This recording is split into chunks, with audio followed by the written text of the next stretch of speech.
You think you can fight me? I know I can. Keep talking, Chad. Please. Oh, this is about to get bad! Chad Whitmore snatched the bracket sheet off the registration table, held it up, and read her name out loud, like it was a punchline. Simone Bradford. He looked up, looked her over the plain navy gear, the taped wrists, the gym bag with a broken zipper. Then he laughed slow and loud and turned to his crew. They put a black girl from a physical therapy office in my bracket. That's really what's happening today.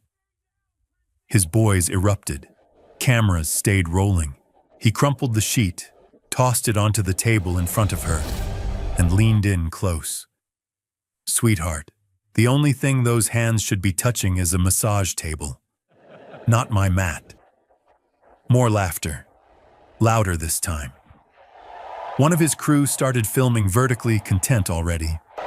Then Chad straightened his black belt, slow, deliberate, making sure everyone in that room saw it, looked her dead in the eyes, and delivered the last line like a verdict. How she's not even worth a round. I'll be done with her before she figures out which way to stand. She didn't answer, didn't blink. Just picked up the crumpled sheet, smoothed it flat with both hands, and walked away. 30 seconds later, he was face down on that mat, his hand tapping out. Fast, desperate, and not a single person in that building was laughing anymore. Stay here. Every second of this story matters.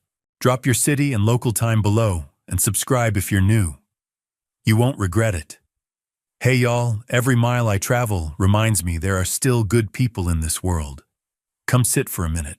The Cobb County Event Center smelled like chalk dust rubber mats and the specific brand of competitive anxiety that every serious athlete recognized the moment they walked into it.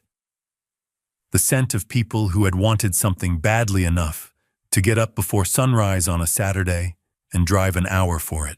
Simone Bradford paused just inside the main entrance. 3 full seconds. An old habit, less hesitation than inventory.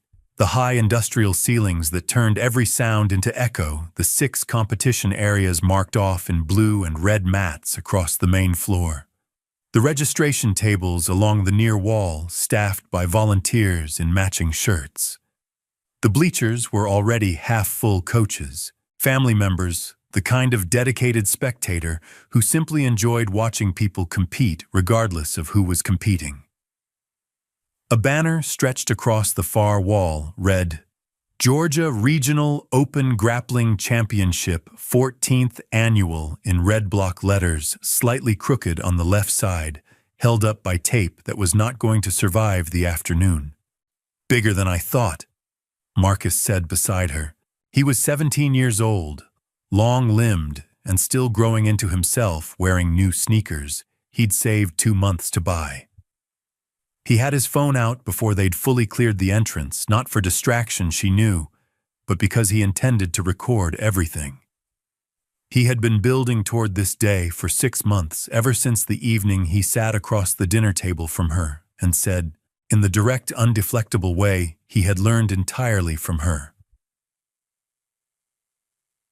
I want to watch you compete. Just once. You can go back to being retired the next morning. She hadn't answered him that night. She'd sat with it for 3 weeks. Then she'd registered. It's the right size for what it is, Simone said now. She moved toward registration. The entry fee was $45 paid in cash. The volunteer, a teenager in a Whitmore Combat Academy t-shirt, the name printed in aggressive red block letters, took her money without looking up. Ran a finger down the bracket sheet, found her name near the bottom of the list, and stamped the back of her left hand with a blue ink number 14. He slid her a competitor packet across the table, a folded event schedule, and a liability waiver she was apparently supposed to have signed in advance, and turned to the next person in line before she had finished picking it up. Thank you, Simone said. He'd already moved on. She found a stretch of open floor along the far wall, well away from the main clusters of competitors and their coaching teams, and set her bag down. She unzipped it, pulled out her hand wrap, and began winding it the way she had wound it 10,000 times before starting at the wrist. Anchoring the thumb, crossing the back of the hand, locking it down through each finger before coming back around.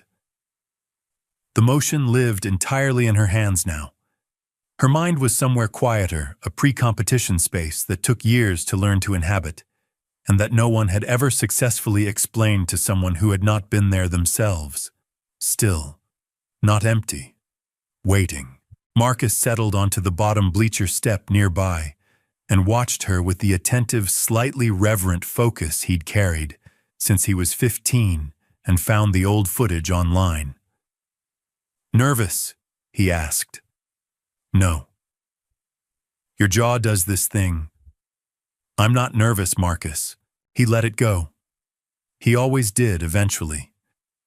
That was one of the qualities she valued most in him, his ability to locate the edge of what she'd give him and choose to stop there.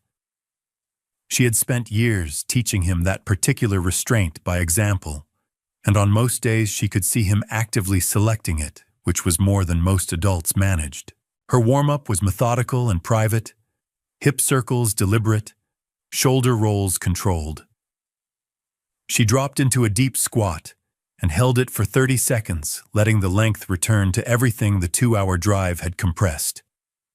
Each movement received exactly the attention it required, and nothing beyond that.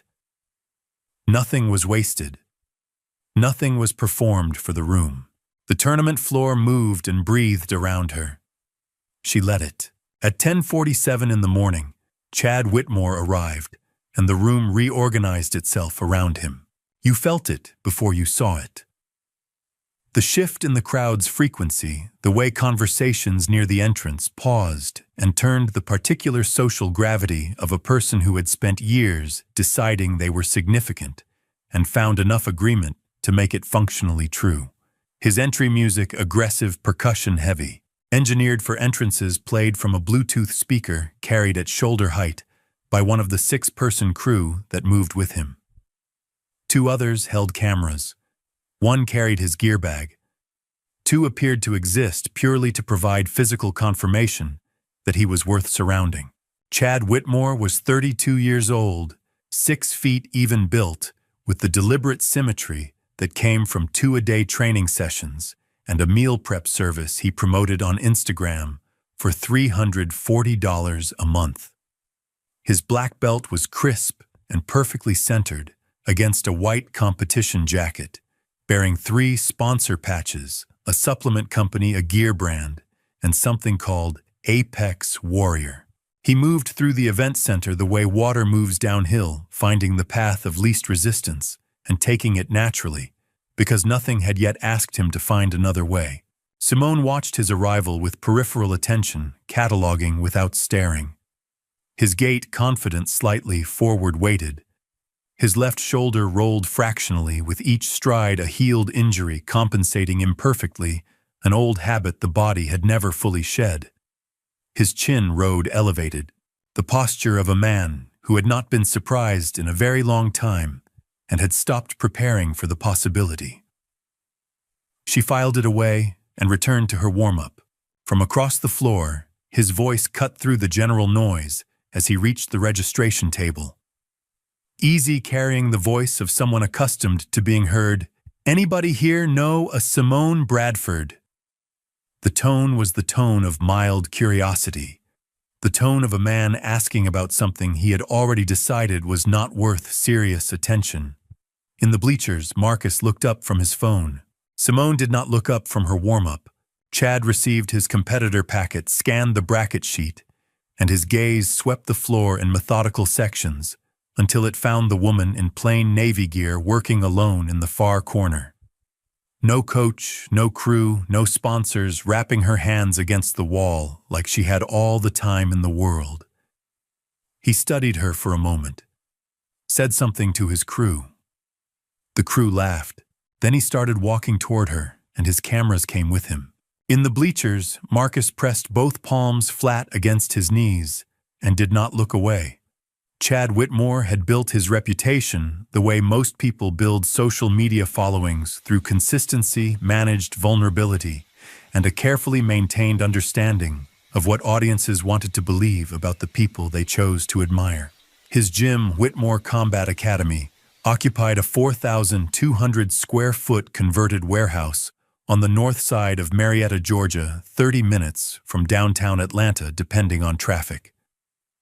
He had signed the lease 4 years ago with $60,000 in personal savings and a handshake deal with a local supplement company whose logo now appeared on every surface in the gym, every piece of branded merchandise and every piece of content he produced.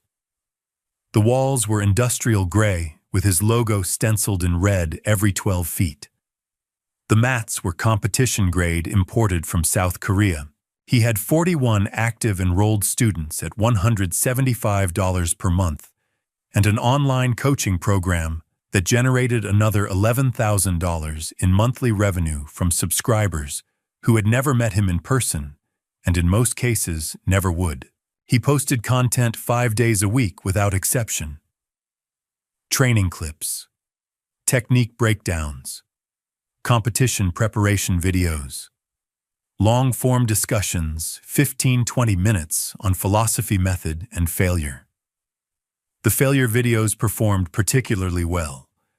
His audience responded to vulnerability when it arrived with confidence underneath it, which was a specific combination he had figured out early and never stopped using. The comments beneath those videos were full of people calling him authentic, genuine, the real thing. His competitive record stood at 18 wins and 2 losses. Both losses had come in his first year on the circuit, before he fully understood how to neutralize a patient opponent, and he discussed them openly and often. They served a purpose in his narrative. They were evidence of growth. In Chad's world, everything served a purpose. What he had never developed in those years of training, winning, and documentation was the ability to be genuinely uncertain about himself. He had confused regional dominance with mastery, a common error for people who were never seriously tested. He had surrounded himself so completely with people who confirmed his self-assessment that the part of him capable of self-doubt had simply gone unused for too long to function well. He had won 18 regional matches and had walked away from each one more certain than the last that he understood exactly who and what he was. This was the man who stood at the registration table with his competitor packet in hand, scanning the bracket sheet. His eyes moved down the list of names with the practiced efficiency of someone who wasn't looking for surprises, just confirmation. He found most of what he expected names. He recognized a few he'd faced before, 2 or 3 unseeded entries from competitors with no documented history. He almost passed over Simone Bradford's name entirely. He stopped. Bradford. He said it to himself first, then louder. Simone Bradford, anybody know her? His crew shrugged collectively. Nobody had heard of her. Chad typed the name into his phone. The search returned a physical therapy practice in Decatur, Bradford Integrative Physical Therapy, located on Commerce Drive, 4.8 stars, on Google, 18 patient reviews. He clicked through to the practice website. A professional photograph loaded a black woman in a white clinical coat, mid-30s, direct expression, the composed, unrevealing face of someone accustomed to being looked at in professional contexts. He stared at the photograph for 3 seconds. Physical therapist, he said. The word itself was the punchline. From Decatur. He set the phone down. He looked at his crew with the expression he used when reality confirmed what he already suspected. No competition history, no affiliation, no coaching team listed. He picked up his gear bag and shook his head slowly, manufacturing bemusement. They're letting physical therapists enter unseeded now. That's where we are. The laughter from his crew was immediate, practiced, and fluent, the laughter of people who had performed this dynamic many times and understood their role in it precisely. It lasted the right amount of time, then settled. Chad turned to survey the competition floor. He found her eventually, the woman in plain navy gear alone in the far corner along the wall, moving through a warm-up that he registered briefly before deciding it was approximately what he expected. She had no coach watching, no teammates drilling nearby, no visible community at the event that recognized and claimed her. She was simply there, moving through her preparation in the particular privacy of someone who had apparently arrived without expecting to be noticed. He watched her for a moment longer than he'd planned to. Something about the quality of her movement gave him slight pause. Not alarm, it produced no alarm in him at any point. But there was something in the economy of it, the absence of anything wasted or performed, that his eye snagged on briefly before his certainty reasserted itself, and he moved on. She probably did yoga, he decided. Some weekend fitness program. The kind of activity that built a certain baseline of body awareness without producing any real technical foundation. "Get the cameras ready," he said to his crew. "I want this on record." Diane Webb was 20 feet away, warming up for her own division, and she had been watching Chad operate since the moment he arrived. She had been at the previous year's regional open. She had watched him work a room, watched him manufacture an audience wherever he went. Watched the way other competitors, particularly younger ones, particularly women, recalibrated themselves in his presence without fully realizing they were doing it. She had formed a clear opinion of Chad Whitmore and kept it to herself because she had learned that this community had a specific tolerance for women who expressed that kind of opinion, and it was not a tolerance she was willing to spend. She watched him now, cameras in formation crossing the floor toward the woman in the far corner. She stopped mid-drill. In the bleachers, Marcus Bradford had risen slightly from his seat, not fully standing, not yet, but the kind of partial rise that happens when a body prepares for something the mind hasn't fully confirmed. He watched Chad moving toward his aunt. Simone had not looked up, had not changed her pace or her expression, had not given any indication she was tracking the approach. But Marcus knew she knew. He could tell from the quality of her stillness, the way it had deepened barely perceptibly in the last 30 seconds. Not tension. Something older than tension. He sat back down. Both hands flat on his knees, he waited. Chad reached Simone's corner with his crew fanned out behind him, and both cameras at shoulder height recording. She was still moving through her warm-up when he arrived, controlled, unhurried, her eyes tracking a point on the floor 3 feet in front of her. She gave no indication that she had registered his approach, which was itself a kind of answer, though not the kind he was prepared to accept. He stopped at the edge of her space. "Hey." The single word was designed to interrupt and succeeded. Simone looked up. Chad tilted his head with the particular expression of a man performing bewilderment for an audience. "You're in my division, Division 4. "That's right." He nodded slowly, as if receiving information that required processing. He looked at her hand stamp 14 blue ink, then looked back at her, then at her gear, then at her bag. The visual inventory was deliberate and unhurried. He reached down without asking and picked up her competitor packet from beside her gym bag, turned it over in his hands briefly, looked at the front, set it back down 3 inches further from where he'd found it. "No coach." "No. Training team." "Anyone here with you?" "Just me." He looked at his crew with the expression of someone confirming what they already knew. "Physical therapist, hands on the competition mat." He shook his head. "Unseated, no affiliation, no documented history. Just walked in." He paused. How does that happen? It wasn't a real question. The answer didn't interest him. The performance was for the cameras, for the followers who would watch the clip later, for the specific pleasure of an audience being entertained at someone else's expense. It was going exactly as planned. "Sweetheart." He took one step closer. The casualness of the address was entirely calculated. But the only thing those hands should be touching is a massage table, not my mat.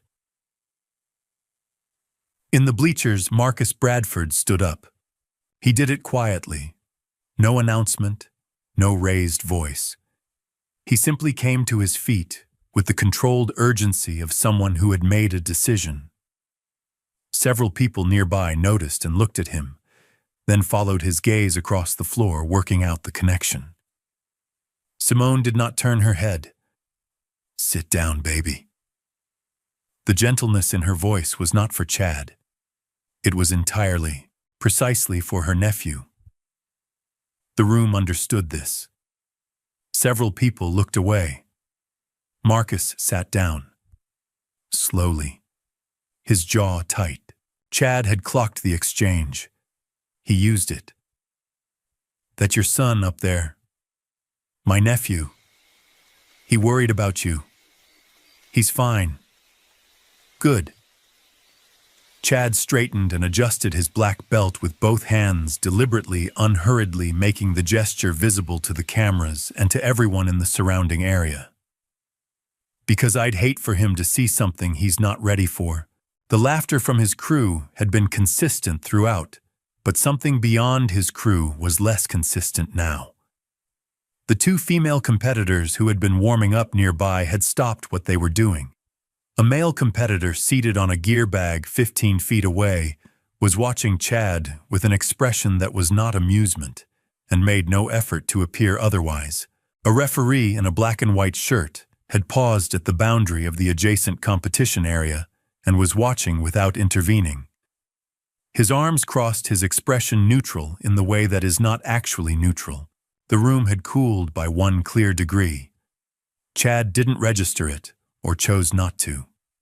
He looked at Simone, directly maintaining the eye contact that was meant to establish something about the relative positions of the two of them, and delivered the line he had likely decided on before he'd walked over. "Not even worth a round." He said it flat, clean, the way a contractor gives an estimate. "I'll finish this before she figures out which way to stand." The sentence settled into the air and stayed there. No one laughed, not immediately. Not even his crew. There was a half-second pause, the kind that happens when a joke crosses into something that produces discomfort rather than release. And then two of them recovered and produced the expected sounds. The third had let his camera drop 3 inches and was looking at the floor. Simone had not moved, had not changed her expression, had not looked away from the point she had been regarding since Chad arrived. He studied her stillness for a moment, searching again for the reaction that wasn't coming. Something moved behind his eyes briefly, a fractional recalibration, before his confidence closed back over it like water over a stone. He picked up his gear bag, said something brief to his crew, something that produced the required laughter, and walked away. His crew followed, cameras still running. Diane Webb crossed the floor before the sound of Chad's footsteps had faded. She crouched down beside Simone, eye-level direct, not performing concern, actually present. "You okay?" Simone was refolding the liability waiver that had slipped from her competitor packet. Her hands moved steadily. Her face was what it had been throughout, still closed, constructed of something that was not quite calm, because calm implied the management of disturbance, and there was no disturbance here to manage. She set the waiver back in the packet and looked at Diane for a moment. "I've heard worse," she said. Even, quiet, not performing toughness. Diane waited. The phrasing had suggested there was more. Simone looked toward the center of the floor, toward the space where Chad Whitmore was currently being filmed, receiving congratulations from his crew for a performance that had landed differently than he thought. "Doesn't change what's about to happen to him," Simone said. She said it the way a person states a time or a distance, without anger, without relish, with the particular grounded certainty of someone who has done a calculation and arrived at a result they trust. Diane held her gaze for a long moment. Something shifted in her expression, not surprise exactly, but recognition. She nodded once, slowly stood up and walked back to her own warm-up. In the bleachers, Marcus watched his aunt return to her preparation. His jaw had unclenched. The anxiety that had been in his face for the last 20 minutes was still there, but something else had moved in beside it. Something older, quieter, and considerably harder to shake. He pulled out his phone, opened the camera. He was going to record everything. The woman Chad Whitmore had dismissed as not worth a round had started fighting at 14 in a gym that smelled like mildew and effort on mats held together at the seams by electrical tape. The Vine City Community Athletic Center occupied the ground floor of a building on Donald Lee Hollowell Parkway in Atlanta that had served over the years as a warehouse, a church annex, and eventually a gym for kids from the neighborhood whose parents needed somewhere safe for them to spend the hours between school dismissal and dinner time. The equipment was donated or secondhand. The single heavy bag had a crack running 6 inches down its left side. The mats were mismatched in color and thickness. Coach Darnell, who ran the place on a combination of municipal grants and stubbornness, stated his philosophy once and never repeated it: "You give me your time and your effort, and I'll give you something to carry the rest of your life." Simone Cole. She was Simone Cole. Then her father's name, the name she would carry through 15 years of competition, walked into that gym on a Tuesday afternoon in October, because her friend Kezia had told her it was somewhere to go. She had no expectation of what she would find. She found the thing she was built for. She was a natural in the way that real talent actually works, which is rarely visible at the start and almost entirely invisible without someone paying close attention. What Coach Darnell noticed in the first 3 weeks was not technique, she had none yet, but her capacity for stillness. Most beginners filled uncertainty with movement, with chatter, with visible effort designed to prove they were trying. Simone went quiet. She watched. She waited for the information she needed before she acted, and when she acted, it was precise, and it was final. He began working with her privately on Tuesday and Thursday evenings. By 16, she was competing. By 18, she was winning regionally. By 22, she was ranked 4th nationally in her weight class under the name that would eventually appear in competition archives, in Wikipedia footnotes, and on the YouTube videos that her nephew would find 11 years after she had stopped making them. The Pan American Grappling Championship, 2011. Simone Cole, 24 years old, submitting the defending champion in the semifinal and the second-ranked competitor in the world in the final, both by the same technique, both in under 90 seconds. The nickname the commentators gave her that year, the one that followed her through the remainder of her career, was the Ghost. For the quality of her movement, for the way opponents could not locate her at the moment of their own commitment, for the unsettling sense reported by multiple competitors in post-match interviews that they had been defeated before they fully understood that the match had begun. She competed for 6 more years at the highest level of the circuit. 4 additional national titles, 2 international championships. She trained 5 hours a day, 6 days a week. She built her life entirely around competition, and she was very good at it, and it gave her something she had not had before she first walked into Coach Darnell's gym: a clear, grounded sense of exactly what she was and what she was worth. And then, on a Tuesday evening in March 2016, her right knee gave way during a training session in Phoenix, Arizona. A complete ACL tear and a partially severed meniscus. 2 surgeries, 8 months on crutches. A post-surgical infection extended her recovery by 14 additional weeks. She was 29 years old. During the first surgery, her mother called from Atlanta to say that the fatigue she had been managing for 6 months finally had a name. During recovery, her younger sister Dara called from a different kind of emergency, entirely the kind that required someone stable to step into a life that had come apart and provide something solid for the pieces to land on. Marcus Bradford was born in January 2017 into circumstances that required an anchor. Simone was there.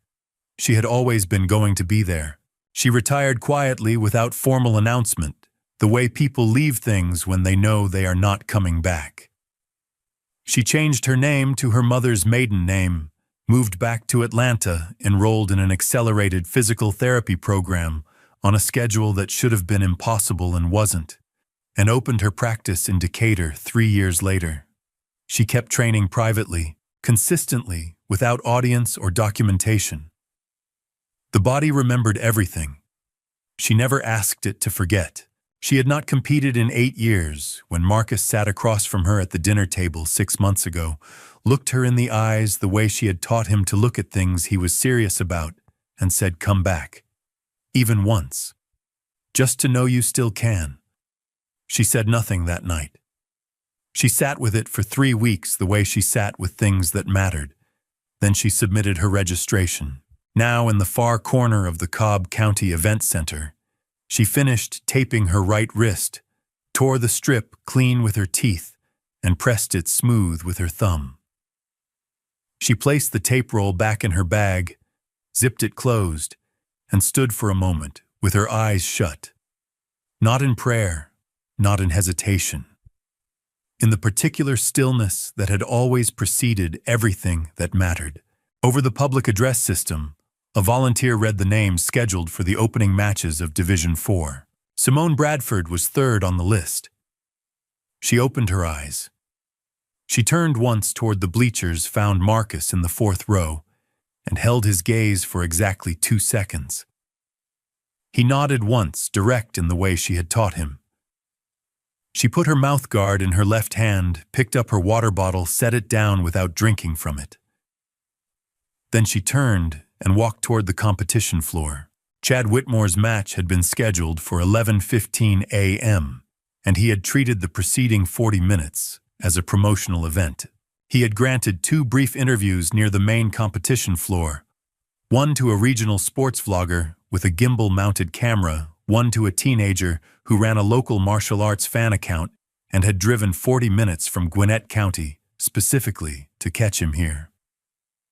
He had filmed a warm-up sequence with his crew, the camera following him through a series of high kicks and striking combinations, engineered less for physical preparation than for the type of content that performed best in the 45-second format. He had posed for photographs with 3 competitors who recognized him. He had spent 8 minutes discussing bracket strategy with 2 members of his crew in a conversation that would later be edited into a short video about competition mindset. He had, in the span of those 40 minutes, referenced his current winning streak 4 times on camera, his black belt twice, and his gym's enrollment numbers once. By 11:10, he was standing at the edge of the competition, matte belt adjusted crew positioned at the boundary with cameras at optimal angles.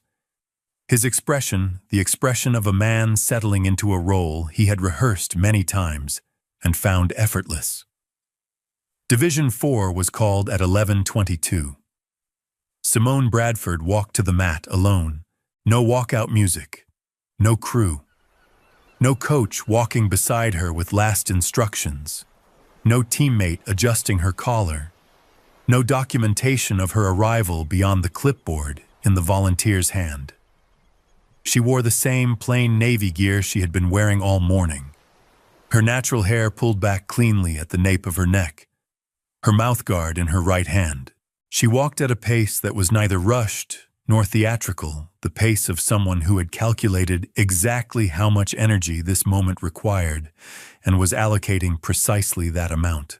The room barely registered her crossing the floor. She was halfway to the mat before the nearest cluster of spectators understood she was a competitor. Several people looked up briefly, then returned to their conversations. One woman in the bleachers said something quiet to the person beside her. A few heads turned, then turned back. The ambient noise of the tournament did not diminish. She simply walked, and the room continued around her. Chad noticed her approach from the far edge of the competition area. He had been mid-sentence with one of his crew, and he stopped, turned, watched her for a moment. Something in his expression attempted to perform amusement, but landed slightly short of it. She actually came. One of his crew shook his head slowly, performing wonder. Chad raised his voice to a level designed to carry to nearby spectators without appearing to address them. Respect for showing up, genuinely. That takes something most people don't have. He delivered it with the specific warmth of a man offering a compliment. He has not meant the language of generosity wrapped entirely around condescension. A few people laughed. Several people did not. Simone reached the mat boundary without acknowledging any of it. She looked at the referee, Gerald Torres, compact, mid-50s, 16 years of regional officiating. Torres looked at her, then at Chad, then at her again with the focused attention of a man who had formed a hypothesis and was deciding whether to trust it. Competitors to center, Torres said. They came together at the center mark. The physical contrast the room had been noting all morning became concrete at close range. Chad had 4 inches of height, 30 pounds of trained muscle, and the forward-leaning posture of someone who expected to end things quickly. He stood with the settled confidence of a result he had already recorded in his mind. Simone stood with her weight distributed evenly across both feet, her hands relaxed at her sides. Her face was what it had been since she entered the building, still closed, offering nothing to anyone who was not paying the right kind of attention. She did not look directly at Chad. Her gaze settled on the space slightly in front of him, a habit from 15 years of competition. The specific visual discipline of someone who tracked an opponent's full body rather than their eyes. Torres delivered the pre-match instructions in the flat, practiced cadence of someone who had spoken them several hundred times. Around the mat, the ambient conversation had diminished without fully stopping. In the adjacent competition area, a different match was underway. The sounds layered somewhere, a score was being called, a whistle blown, a crowd briefly responding.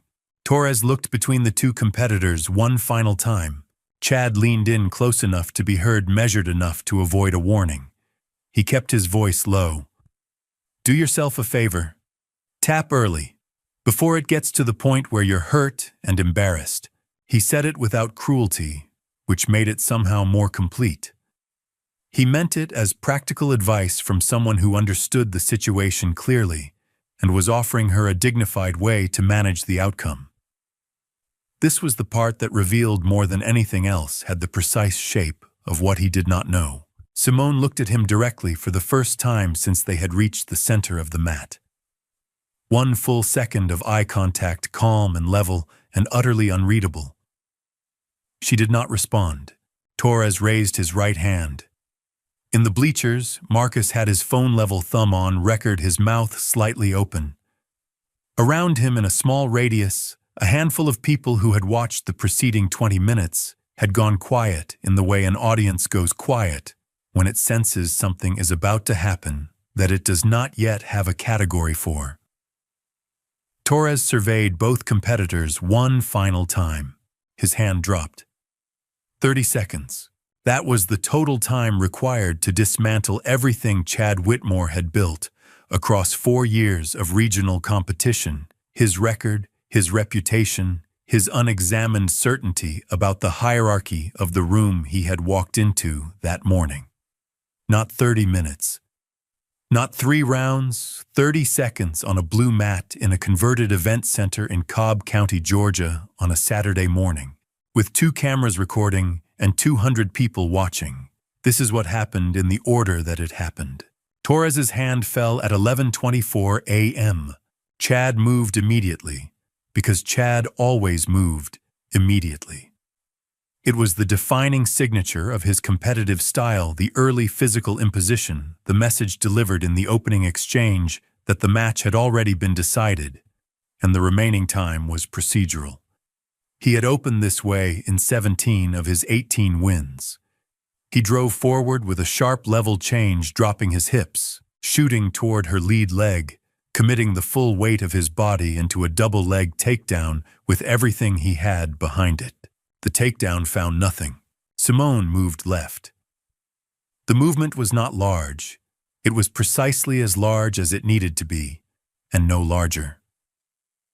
A circular step offline that removed her lead leg from the path of his shoot at the exact instant of his maximum commitment, so that the target he had launched himself toward was simply not there when he arrived.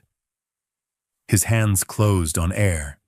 His momentum carried him past her, his shoulder dipping toward the mat before he recovered his base and brought himself back upright.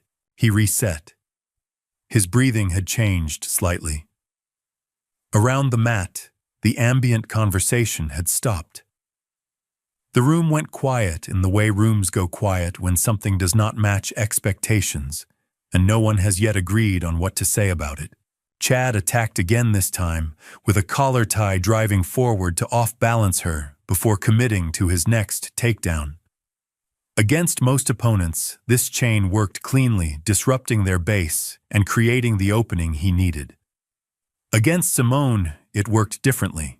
She accepted the collar tie without resistance, her head neither fighting the grip nor yielding to the direction of the pressure behind it, and her body moved with him in a way that made his forward energy circular rather than linear. The force he was applying went somewhere he had not sent it. He felt it happening and did not understand what he was feeling. His expression for the first time all morning registered something that was not confidence. He drove again. Harder. More committed. He used his weight advantage directly this time, his back leg driving his full mass forward, the physical reality of the size differential imposed without apology. This was the move that had taken down bigger men than her. He believed in it completely. She did not step back. She moved with him into the contact, rather than away from it. Her hands activating in a sequence that required a technical understanding most of the watching crowd did not possess. What they saw she moved in there was a brief and intensely focused exchange of grips, and then Chad Whitmore, 32 years old, regional champion. A man who had never once been submitted in competition, was on his back on the mat with his head and right arm enclosed within the triangle of her legs. In the bleachers, Marcus stopped breathing. The triangle choke had been built before most people in the room recognized it as a structure. It had been assembled in the window of time between Chad's committed drive and his arrival at the position he thought he was attacking into constructed, around his own momentum, using the geometry of his aggression against him. By the time he understood what had happened, it was already complete. He felt the pressure close simultaneously around his neck and his trapped right arm, and he knew the position because he was not an unintelligent competitor. He went for his defense immediately, hands to the correct locations, hips beginning to drive, looking for the space he needed to posture up and break the configuration. The choke was not loose. There was no space to find. Every degree of angle had been accounted for by someone who had sunk this exact submission 10,000 times across 15 years and knew precisely where each pressure point needed to live. His defense connected with nothing. The geometry was wrong. Every adjustment he attempted made what he was trying to open tighten further. His face darkened. He bucked hard hips, driving into the mat, attempting to create separation. The movement tightened the choke. He rolled left. The rolling tightened it further. He drove his elbow in an arc that was the correct theoretical response, and found that the correct theoretical response had already been negated before he began it. Everything he did in service of escape was, by the precise construction of the position, in service of his own defeat. The clock read 0:23. He had 5 more seconds of trying. His right hand rose from the mat slowly, then with decision. It hovered for one fractional moment in the air between his body and the blue surface below him, the hand of a man conducting a final silent argument with himself about who he was and what this moment would mean. The argument ended the only way the argument could end. His hand came down. Once, twice, fast. Torres's whistle split the air at 0:28. 2 full seconds of absolute silence followed the silence of 200 people simultaneously processing the distance between what they had predicted and what they had witnessed. 2 seconds during which the only sounds in the Cobb County Event Center were the ventilation system overhead, the distant report of a match in the adjacent area, and the electronic tone of the clock freezing at 0:28. Then the room came apart at the seams. Voices sudden and stacked, people rising in the bleachers, phones appearing everywhere at once. Someone directly behind Marcus said what just that single word, just once the compressed form of a longer sentence that did not need finishing. Chad Whitmore lay on his back on the blue mat, arms at his sides, chest rising and falling. His eyes were fixed on the ceiling with the expression of a man staring at something that had been above him his entire life without his knowledge. He did not get up. Gerald Torres raised Simone Bradford's right arm at 11:24 a.m. and 28 seconds, and the gesture, the simple, procedural lifting of a winner's wrist that he had performed hundreds of times across 16 years of officiating, produced a sound from the gathered crowd that was less like celebration and more like the release of a collective pressure that had been building since early morning without anyone fully recognizing it was accumulating. Simone nodded once. She did not raise her free hand. She did not turn to acknowledge the audience or perform any gesture that could be classified as triumph. She nodded. Torres released her wrist, and she turned and walked directly toward the bleachers, her pace unchanged from every other time she had crossed this floor today. Marcus Bradford was already standing when she reached the mat boundary. He had been on his feet since the clock read 0:23 when her legs had closed, and the outcome had become legible to anyone with the vocabulary to read it. He was not managing his expression. There was nothing calculated in his face at all. His eyes were bright, and his jaw was working, and he held both arms slightly away from his body in the specific posture of someone who cannot determine whether to speak, move, or simply remain still and let the moment finish arriving. She stepped off the mat and stopped in front of him. He said, "Auntie." Just that. The single word that contained every other word he couldn't locate. She looked at him. This boy she had rebuilt her entire life around. This reason she had chosen the quiet years over the competitive ones. This 17-year-old who had handed something back to her that she had not known she still needed. And she placed her hand on his shoulder and squeezed once firmly the way you hold something to confirm it is real. His eyes went wet. He made no effort to prevent it. Neither did she. Behind her, Chad Whitmore's crew had gone still in the particular way of people whose function is to produce content and who have encountered a moment whose framing is not yet available to them. 2 cameras were fully lowered. The third remained pointed at the mat at Chad, who had not moved from where he had landed. He lay with his hands open at his sides, and his chest rising in the deliberate rhythm of a man using his breathing to buy time while he sits inside an outcome that no previous experience had prepared him to inhabit. His eyes had not left the ceiling. Simone's back was to him. But 11 years of professional practice meant that a part of her was always assessing, always reading the physical information available in a room. When Chad finally began to sit up, the slight leftward lean the way his right hand came forward before his weight required it, she registered the pattern without deciding to. The choke had been clean, she was certain of that. But his shoulder, the angle of his final drive, and the direction of his travel when she redirected it, suggested a minor rotator cuff strain.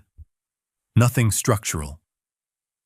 7 to 10 days of rest, and a targeted treatment protocol would resolve it completely.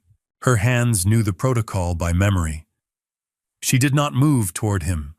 She recognized the reflex, professional, genuine, reflexive, as breathing acknowledged it and let it pass. That was not her role here. She understood that clearly. Across the floor, Diane Webb was already in motion with the focused velocity of someone who knows exactly what they're carrying. She had filmed everything from the mat boundary without interruption, the complete 28-second match in a single unbroken take, preceded by the footage she had captured throughout the morning. Chad's approach to Simone's warm-up corner, 3 escalating dismissals. The registration table performance, every word the room had heard. 28 seconds of competition against 20 minutes of sustained public theater. Set together in sequence, the footage would need no caption, no editorial commentary, no framing of any kind. It would speak entirely for itself. Gerald Torres had moved to position the next competitors, but paused briefly at the mat boundary and looked in Simone's direction. His expression carried the quality of a man who had formed a correct hypothesis in the first 30 seconds of the morning and spent the following hours watching it prove out in finer and finer detail than he had anticipated. He said nothing. He inclined his head once, slowly in her direction, a small, precise, entirely genuine gesture from one practitioner to another, and continued on. Around the competition area, the room's temperature was conducting its own recalibration. Several competitors who had been present for Chad's earlier performances had migrated closer to where Simone stood with Marcus.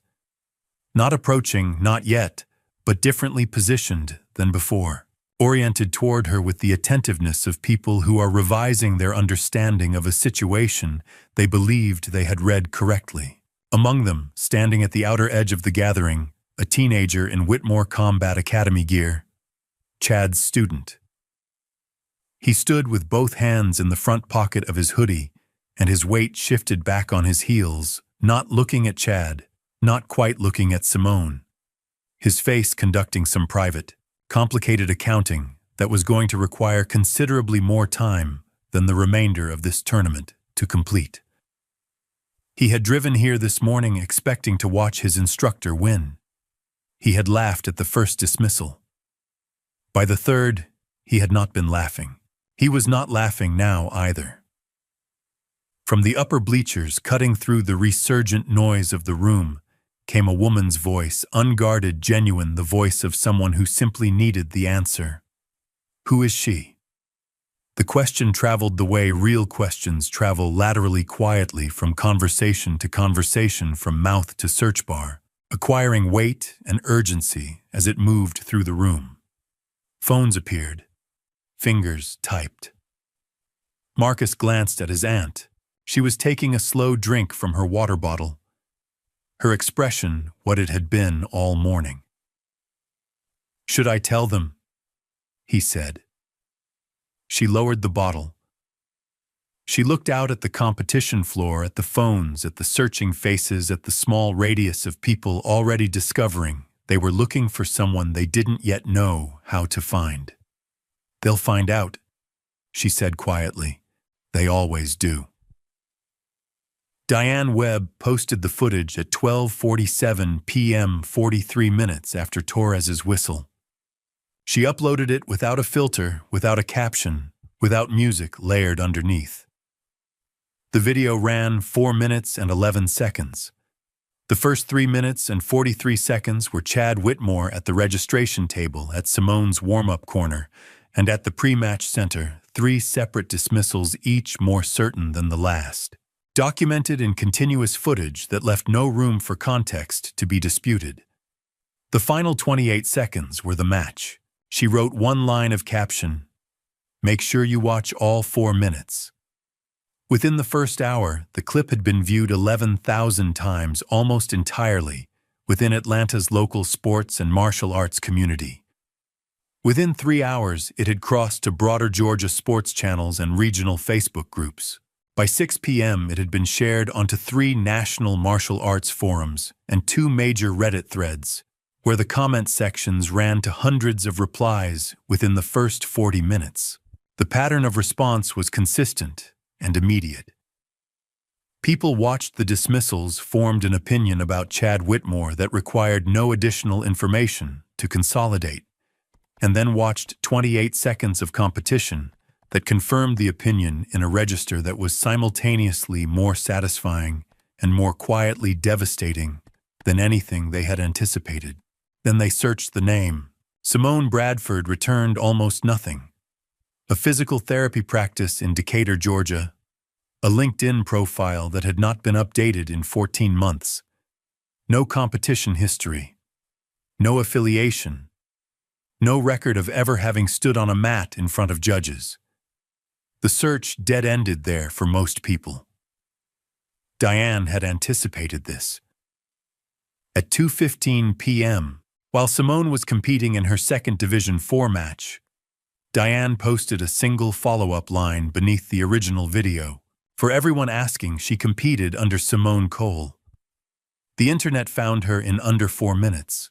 The archive footage was substantial 15 years of competition documentation spread across YouTube channels, grappling databases, and martial arts media archives going back to 2005. There were highlight reels. There were championship recordings in which a younger Simone moved through opponents with the particular efficiency that had earned her the nickname that now appeared in comment after comment, shared and repeated by people who had never seen the footage before that afternoon and could not stop watching it. The Ghost, the Pan American Final, the 2 international championships, the national titles. The post-match interviews in which she spoke with the same measured, unhurried directness she had used at the registration table that morning, and in the warm-up corner, and in every exchange the footage had captured. The analyst breakdowns in which commentators paused the footage pointed to the specific geometry of her technique and explained in detail what her opponents were failing to understand about the position they were already in.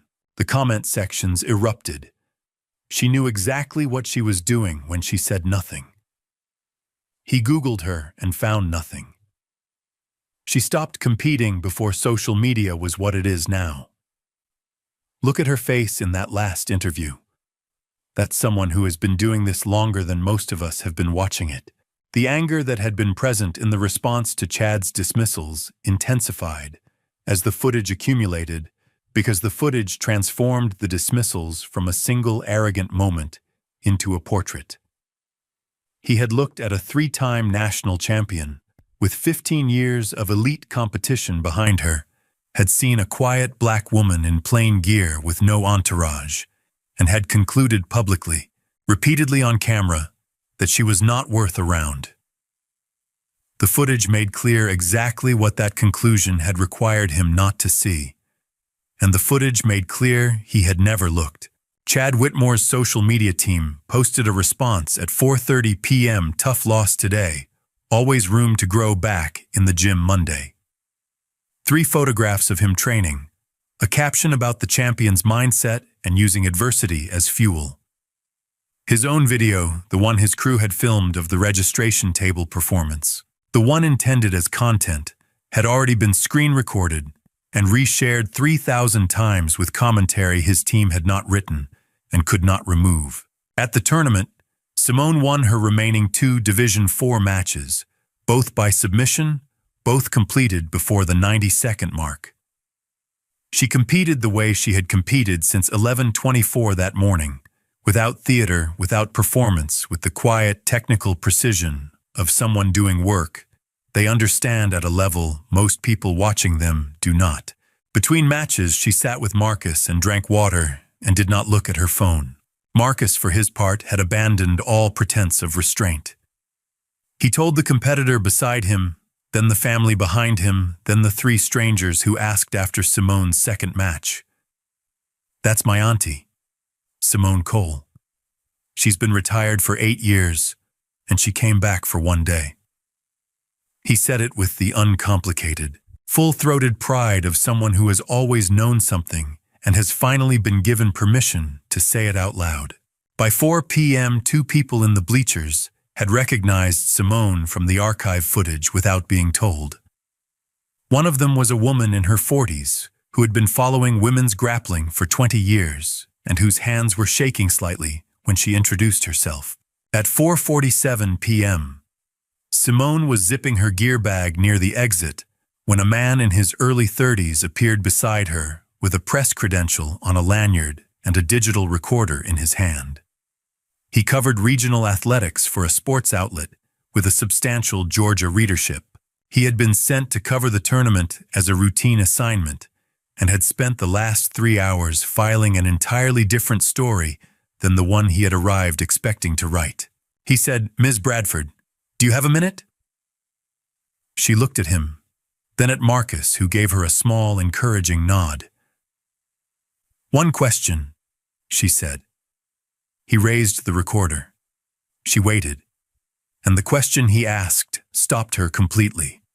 Not because it was difficult, but because it was the only question that had ever in any form mattered. He asked, "Did you come here today to prove something?" Simone looked at the recorder. She looked at the man holding it. She set her gear bag down on the floor beside her and stood with the unhurried stillness that was simply after 36 years her natural state. "No," she said. Then after a moment, "Not to anyone here." He waited. He was a good enough journalist to understand that the pause was not the end of the answer. "I came back to find out if I still could," she said. "That's a different thing. Proving something to someone else that's about them. What I needed to know, that was mine." She picked up her bag. "I know it now." He asked 2 follow-up questions. She answered both in the same measured, direct way she answered everything. When he thanked her, she nodded once, and she and Marcus walked out through the main doors into the late afternoon. The Georgia light was going golden by then, long and horizontal, the kind that made the parking lot of a converted event center look briefly like something worth photographing. Marcus walked beside her with his hands in his pockets, his new sneakers catching the light, his face carrying the quiet, settled expression of someone who has watched something important happen and is still taking its full measure. They drove in near silence through Cobb County and back toward Atlanta, the city assembling itself in the distance as they reached the highway. Marcus had his phone off. That itself said something. In the weeks that followed, the world did what worlds do when a video accumulates 4 million views in 72 hours. Chad Whitmore lost his primary supplement sponsorship on the 5th day in a brief email from a brand manager who cited a commitment to values-aligned partnerships and expressed no further opinion. He lost his gear brand deal on the 8th day. By the end of the 3rd week, enrollment at Whitmore Combat Academy had declined by 38%. Several students, when asked by classmates why they had left, said variations of the same thing, that they had watched the video and then watched it again and thought about what they were paying to be taught and by whom, and decided the answer required a change. 4 of Chad's former students, independently and without coordination, posted their own accounts of patterns they had observed over years of training, the dismissals, the performances, the specific cruelty disguised as standard instructional rigor. Their accounts were detailed and consistent in the way that truthful accounts tend to be. They were read.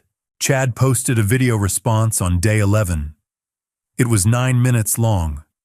He said the word accountability 4 times and the word growth 7 times. He did not mention Simone Bradford by name. The comment section was not kind to him, and after 48 hours, his team disabled it. Simone received 47 interview requests in the first 2 weeks. She declined 46. The one she accepted was a podcast run by a 26-year-old woman who had been covering women in combat sports for 3 years, with no corporate backing and a deeply genuine understanding of the subject. The conversation lasted 90 minutes and was downloaded 200,000 times before the end of the month. Simone spoke about technique, about competition, about the years away, about Marcus. She did not speak about Chad Whitmore beyond a single sentence. He saw exactly what he chose to see. That's not unusual. That's the work. On a Wednesday morning, 3 weeks after the tournament, her phone rang at 7:15 a.m. The number belonged to Coach Darnell. She knew it without looking. She answered. He said, "I watched the footage." A pause, the specific pause of a man who taught by example and was choosing words carefully. "I've got 40 kids right now who need what you have. Not the technique. The rest of it." She sat with that for a long moment. Through the window of her apartment in Decatur, Atlanta was doing what Atlanta did in the mornings, assembling itself layer by layer into the day. "What days work for you?" she said. She started the following Tuesday. 2 evenings a week at the Vine City Community Athletic Center, which still smelled like mildew, and effort, which still had mismatched mats, which still had the same cracked heavy bag that Coach Darnell had never replaced, because he said the crack built character. She did not advertise it. She did not post about it. She drove 40 minutes each way, and she worked with the kids who were there, and she gave them the same thing Coach Darnell had given her at 14, her time, her effort, and something to carry. On the last Saturday of that month, Simone and Marcus drove back from Vine City through the city at dusk, the Atlanta skyline catching the last of the light to the south. Marcus had been quiet most of the drive in the comfortable way he was quiet when he was thinking, rather than withholding. "You proud of yourself," Simone said, "for making me do this?" He thought about it for a moment. With the genuine consideration he gave questions that deserved it. "I'm proud of you," he said. "I've always been proud of you. I just needed you to give me a reason to say it out loud." She kept her eyes on the road.